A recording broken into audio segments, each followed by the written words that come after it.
In a modern society, environmental issues have become very important.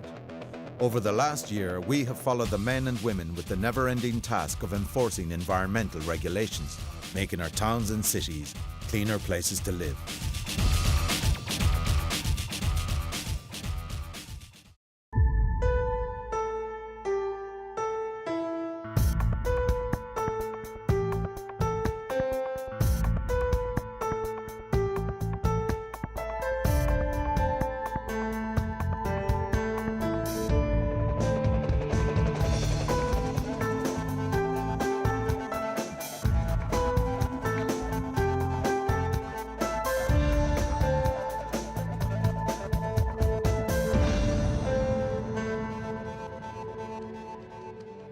It's the 21st century and Big Brother is watching you. All across Dublin, thousands of security cameras keep a silent vigil, many of them controlled from here. This is Tech Security Services, a company founded and run by Stephen Tyrrell.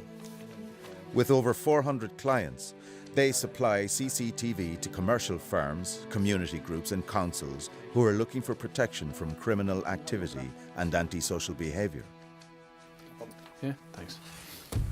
CCTV is becoming a part of everyday life. People expect to see a camera in a shop. People expect to see a camera on a street corner. You know, it's nothing out of the norm. Most of our business now comes from councils and local authorities who would employ our services to combat illegal dumping and antisocial behaviour. Illegal dumping at present has taken over from the antisocial behaviour element of it for one reason and one reason only, is that the amount of people and the scale of dumping is just absolutely phenomenal. You know, we would probably be hitting around 300 or 400 hits a week that would be people illegally dumping rubbish. We might get 100 catches of people illegally dumping rubbish in any area, but if we don't get a reg plate, well then there's no point, you know. And looking for that elusive reg plate is a long and tedious task. It takes an experienced operator like Keith Franzoni 3 days to view a week's recording from a remote location. If a car stops in this area, it's stopping for a reason, because it's absolutely in the middle of nowhere and people don't just stop in the middle of nowhere. And he's taken 2 bags. Yeah. He's dropped them in the ditch. Oh, there's more. And another 2 bags.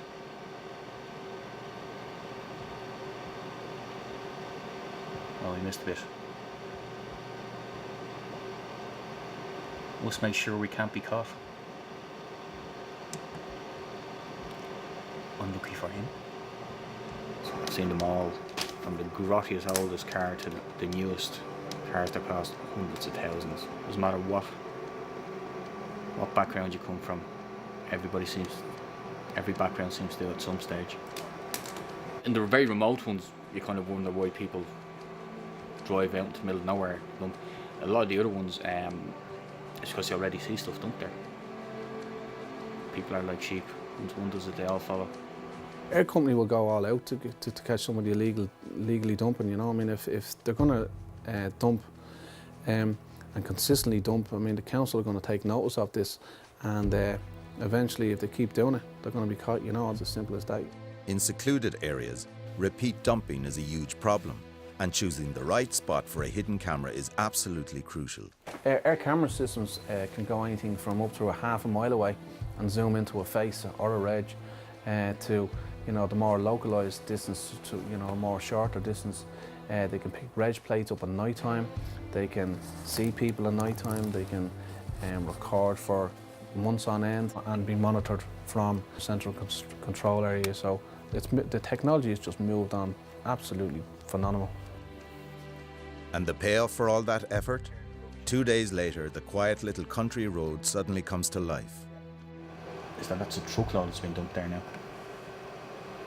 And not just like bags of household rubbish or anything, that's building rubble, wood, bricks, sand, mortar, whatever has all been dumped there. I haven't counted every piece, but there's an awful lot going. It's taking 3 or 4 of them. They've already dumped, or appear to have dumped stuff around the corner. There still seems to be one of them doing something around the corner. So looks like a large amount of wood or building materials. With commercial dumping, the law comes down very heavy on them. You know, the penalty can be quite severe. You know, it could be anything from 10,000 euros upwards. So, you know, and even imprisonment. And often as not, the dumpers who attract the harshest penalties for commercial dumping are small builders disposing of construction waste. There's nothing that will surprise us at this stage, you know. The only thing that will surprise us is that it stops. But today it doesn't stop.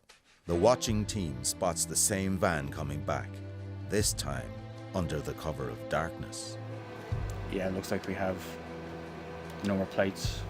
Don't have the face as good as the previous one we had on this side, but they always go after the registered owner of the vehicle. I was actually setting on fire. With much of the evidence incinerated, the registration number of the vehicle is vital. They're probably regulars then, because if they're burning the stuff, well, one stops being traced or anything, but it means they'll probably be back to dump there again. What we'll do now is we'll download that footage, including the camera showing the registration. We'll do up a report and we'll send it on to the councils. It just happens. People illegally dump. People do all of this sort of stuff. It all happens. And the only difference between me and the ordinary person out there that doesn't know anything about CCTV is that I've seen nearly everything that you can possibly see. It doesn't surprise me, it just opens your eyes a little bit more.